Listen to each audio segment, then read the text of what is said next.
Boa noite, bem-vindo ao DOR em Doses, o podcast de sua saúde da Rede DOR, seu canal ideal para assuntos relacionados à sua saúde e da sua família. Eu sou Flávio Cury, sou cardiologista, coordeno o grupo de cardio-oncologia do Hospital Coop Star e também coordeno o centro de estudo do Hospital Coop Star. Estou aqui com vocês com muito prazer. No episódio de hoje teremos a nossa nutricionista, Georgia Oliveira, para falar sobre nutrição e envelhecimento da mulher. Se você quer retardar esse processo inevitável, por favor, assista o nosso podcast. Agora com a palavra, a Georgia, que vai falar um pouco da sua atividade profissional atual.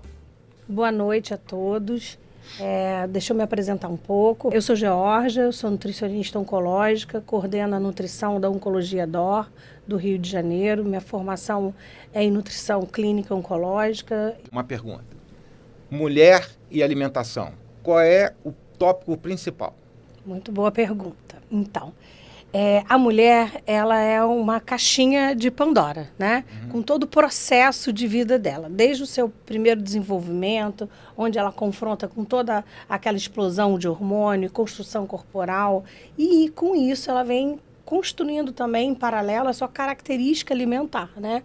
Eu costumo dizer muito que a nossa alimentação vem da nossa identidade. Como é que a gente aprendeu a comer? O que a gente tem de estrutura de informação para essa alimentação?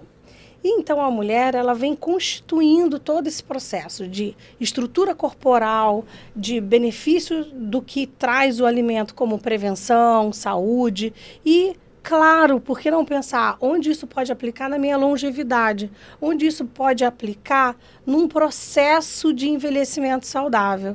Inevitável, a gente vai envelhecer. Mas como que a nutrição pode atuar aí? Como que ela pode ser um coadjuvante para eu prevenir, por exemplo, a perda de massa muscular, que é um processo comum quando a mulher entra no processo de perimenopausa e que aí, então, a gente tem uma diminuição da produção dos hormônios femininos, né? E isso é muito impactante, a gente olhar aquela mulher na idade adulta, quando ela entra no processo menopausal, a composição e a estrutura corporal dela muda. Ela vai trocando a massa magra por massa gorda. Ou ela vai permanecer com uma massa magra, porém com uma qualidade muscular muito ruim, com infiltrado de gordura. E isso aumenta alguns outros queixas principais da mulher, que é fadiga, cansaço, desânimo, que muitas das vezes está associado até a um estado de depressão nesse processo do envelhecimento da mulher. Então, a nutrição ela tem muitas ferramentas que pode favorecer esse processo ou impedir que ele seja danoso, que ele seja drástico, né? Por exemplo, uma alimentação rica em alguns compostos nutricionais, atualmente, os estudos dizem e certificam de que pode favorecer, sim, o ganho de massa muscular com qualidade.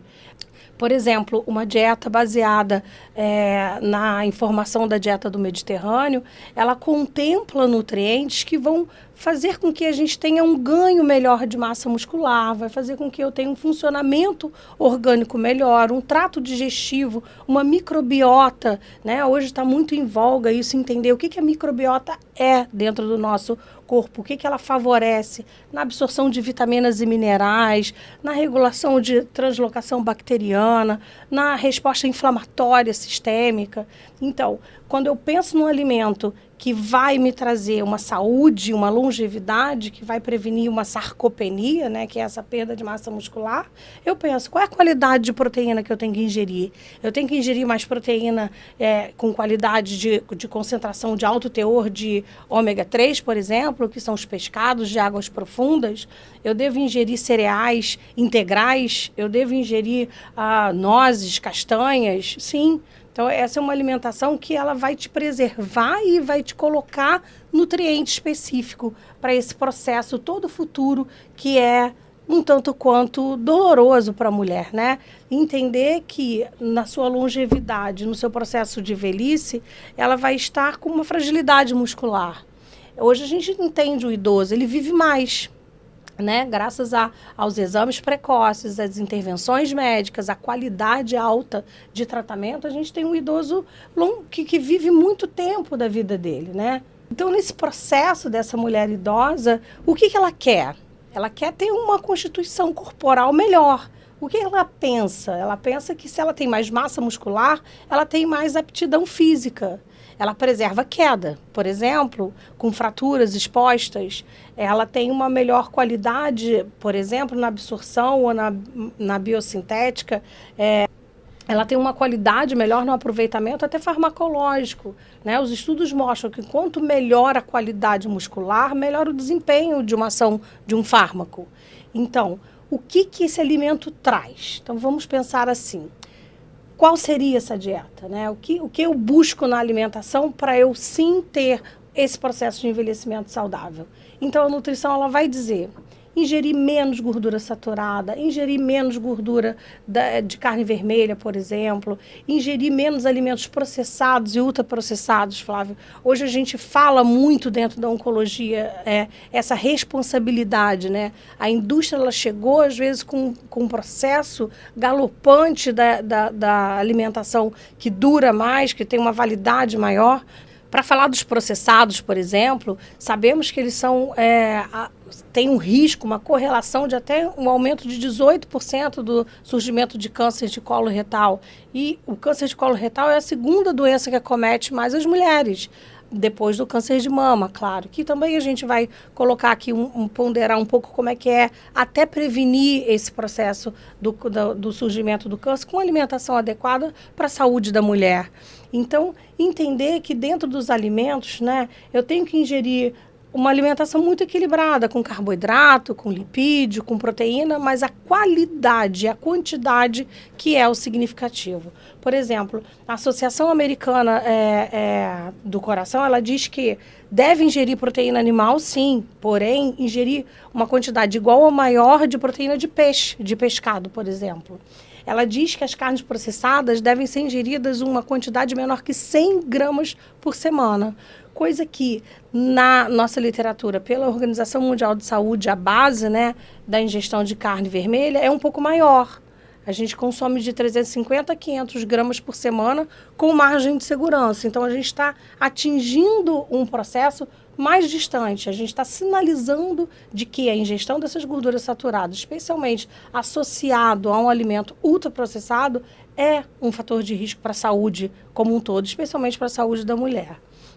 Quando a gente pensa, né, no controle, por exemplo, de peso, o processo inflamatório que acompanha o ganho ponderal, aquela gordura de adiposidade central, ela vai contribuir muito para elevar o risco dessa mulher desenvolver o câncer de mama, por exemplo. Então, entender que a nutrição na saúde da mulher, ela previne tanto esse processo de envelhecimento saudável, quanto uma doença, que é uma doença que atinge a população brasileira em seriedade e gravidade, que é o câncer de mama, eu penso, nossa, a nutrição pode sim trazer muito benefício para a saúde da mulher. Muito bom, Jorge. Queria perguntar uma coisa a você. Mulher chegou à menopausa, os hormônios começam a declinar.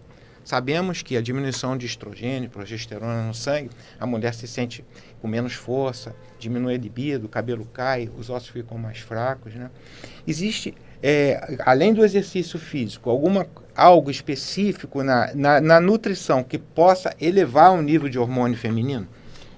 Ótima sua pergunta, porque todo dia no nosso consultório os pacientes chegam, né, buscando essa fórmula mágica. Eu costumo dizer, não existe um nutriente sozinho que contribui para esse equilíbrio dessa descompensação de hormônio. E sim, existe um somatório de nutrientes. E aí a gente chama de compostos bioativos, né, que é o ômega 3, que é o resveratrol, que são alguns antioxidantes, como o beta-caroteno. Outro nutriente também muito importante, que agora os estudos têm chegado e têm apontado como um grande fornecedor de substrato para benefício da recuperação de massa muscular associado à perda de estrogênio, é a creatina, que é um aminoácido. Né? Então, eu acredito que com mais base de estudo futuramente, a creatina ela vai ter uma grande indicação na saúde da mulher como um bom regulador dessa recuperação de massa muscular com qualidade nesse processo menopausal. Ah, que bom. A soja também, Jô? A soja também. A soja ela contempla a isoflavona, que é um bioativo, né, um flavonoide muito responsável nesse processo de catabolização de oxigenação e oxidação celular. Então, acreditamos também que uma dieta como oferta da proteína da soja, ela pode trazer benefício para a saúde da mulher. Mas aqui eu ressalvo para uma única observação. Nós, no Brasil, temos sojas de cultura transgênica.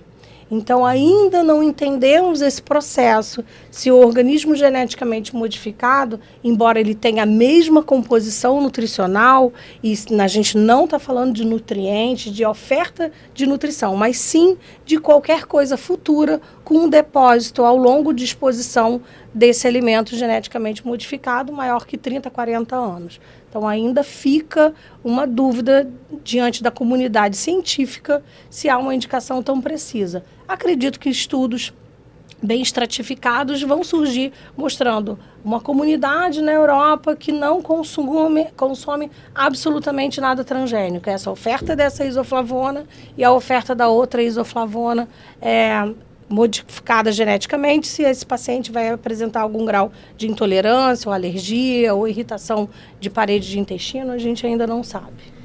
Jorge, uma dúvida que eu tenho sempre no consultório como clínico, que as pacientes me perguntam é o seguinte: menopausa e osteoporose, quer dizer, a vitamina D fica alterada com a queda do estrogênio. Você pode falar para a gente sobre isso? O que pode fazer?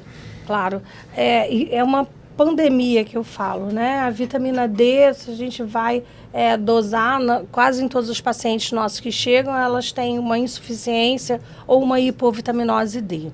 E é um processo de entender que ao longo do tempo da idade, menor é essa oferta de vitamina D sérica, não ingesta. A paciente, ela ingere alimentos que são fonte de vitamina D, mas parece aí que a fixação e a sintetização dessa vitamina D que é precária. Daí a gente pensa, nossa, a gente tem exposição ao sol. Então, como é que seria? A gente não está falando de um país que tem 2 horas de sol. E é interessante entender que até alguns países na África também têm carência de vitamina D. E, com isso, um prejuízo da estrutura óssea. Acredito que esse é um caminho ainda com um desfecho muito complicado, Flávio, porque existem outros fatores associados. Por exemplo, pacientes jovens com 16, 17 anos com hipovitaminose D. E os fatores associados correlacionados com essa história é a obesidade. Então, parece que sim, o processo inflamatório do tecido gorduroso pode causar um desequilíbrio imunológico, com uma explosão maior de insulina circulante, possivelmente, e isso dificultar o processo de síntese da vitamina D. Mas também a gente precisa de novos estudos com grande população, estratificar mesmo, né? Mulheres, qual é a faixa etária, qual é a ingestão alimentar delas. Porque, veja bem, é muito difícil um inquérito alimentar num país como o Brasil. O Sul tem uma característica alimentar, o Nordeste tem outra, o Sudeste tem outra característica. Onde é mais quente, eles consomem um pouco mais de fruta e verdura. Onde é mais frio, não. Então, como é que eu faço esse comparativo para entender? Mas o caminho a linha mais tênue desse entendimento é com o processo de ganho ponderal, especialmente com a obesidade. Ah, que bom, que bom. Isso é toda hora, né? Toda hora no consultório tem isso, né?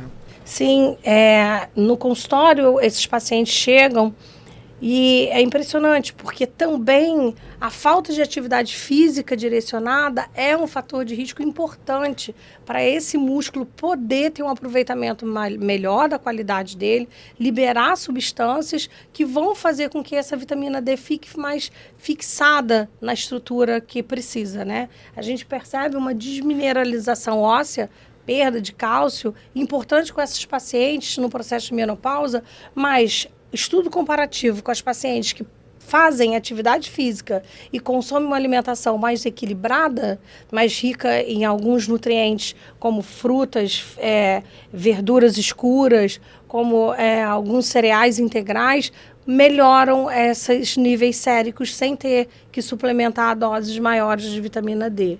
Então, parece que o caminho ainda é manutenção de massa muscular e alimentação equilibrada para prevenir essas hipovitaminoses. Que bom. Agora, a mulher que quer manter uma massa muscular adequada, ela faz exercício, ela deve ir para o exercício em jejum ou deve comer algo antes do exercício? O que você... Excelente pergunta, né? essas dietas aí que vêm com esses jejuns prolongados, jejum intermitente, quando a gente busca ensaios clínicos, estudos relevantes, os estudos são bem claros e eles dizem: tem que ter uma alimentação especialmente rica em carboidratos, de alta complexidade, pré-atividade física, senão a gente não consegue ter energia suficiente para produzir aquele glicogênio muscular que é lindo, que é o famoso músculo. Então tem que ter alimentação prévia atividade física. A distribuição dessa alimentação que é individual. Cada indivíduo vai ter uma demanda de proteína e carboidrato e lipídio. E daí o balanço tem que ser bem distribuído no cardápio. Mas você pode dar um exemplo do que seria um carboidrato de alta complexidade antes do exercício? Claro. Carboidrato de alta complexidade são as raízes, né? Isso. A gente pode pensar aí no Brasil, na alimentação do brasileiro. Aipim, batata doce, os cereais integrais, quinoa, milho. Seria antes do exercício? Antes da atividade física. Claro que a quantidade ela vai ser distribuída de acordo com a necessidade daquele outro indivíduo. O indivíduo que tem um peso X com uma estatura mediana, ele vai ter uma demanda de carboidrato. E o indivíduo que tem uma performance maior de atividade física, por exemplo, esses que têm ciclismo, que tem natação, que tem uma explosão maior, que necessita de uma energia maior, a gente faz até um blend, né, uma mistura, ofertando carboidrato de médio índice glicêmico para que ele tenha uma oferta ao longo da atividade física de energia, proporcionando um não estresse metabólico daquele exercício para o corpo daquele indivíduo. Perfeito, muito obrigado. E o colesterol, especificamente para a dislipidemia, né? A paciente tem intolerância à estatina, já tem idade, não quer tomar. Além da dieta hipolipídica, o que você recomendaria para a melhora dos níveis lipídicos? Fibra, com certeza, bastante ingestão de fibra alimentar, chegar aí às recomendações, em média 30 gramas por dia de fibra alimentar, especialmente as fibras que são reguladoras de trato digestivo, as fibras solúveis, especialmente, que são as prebióticas de boa qualidade, e ômega 3.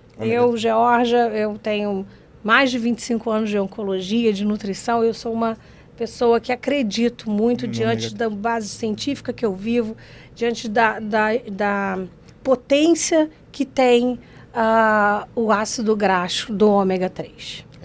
Que bom.